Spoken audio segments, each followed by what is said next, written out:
What's going on, guys? I've got here a 2004 Ford Focus, and I'm going to use this car to point out to you the location of the several different fuses for the operation of your power windows and your power door locks.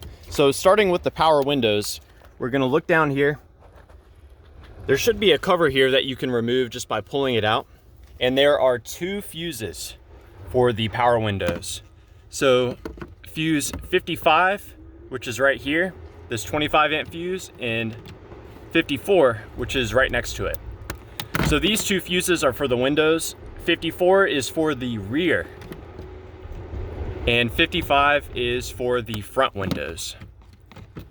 The power from both of these go first through the master switch. And as you can see, this is what a good fuse looks like. So to start with, you're gonna want to check the fuses. And if the fuses are good, you'll want to check and see if you're getting power to the fuses. You can do that by checking the exposed metal that is on the fuse itself.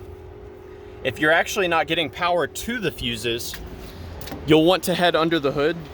There's a relay here called the ignition relay. So we lift this up. This ignition relay is activated by the ignition switch being in the on position. And when this engages, it sends power to those fuses. So if you don't have power there, you may want to check this relay out and see if it's good. Now moving on to the power door locks. There are actually a total of 4 fuses for that, including the fuses that open the trunk or the rear hatch. So let's get after it. There are 2 fuses that send power just for the rear hatch or the rear trunk. That's going to be 34 and 37. And the deck lid relay is what opens the rear. So that's that relay right there. That's what opens the trunk or the hatch on your Ford Focus. Now the remaining 2 fuses send power to the module. The generic electric module is what controls the door locks on your Focus. It gets power from 32, fuse 32, which is this 15 amp fuse right there. And there's also a fuse 63, which is the only fuse that can be found on the back. So we're gonna look down here. It's all the way back up in here on the back of the fuse box. Let's see if I can even get an angle on it with all these wires in the way. It is a yellow fuse located behind this nest of wires. Unfortunately, I cannot get a great angle on it, but there is a fuse back there.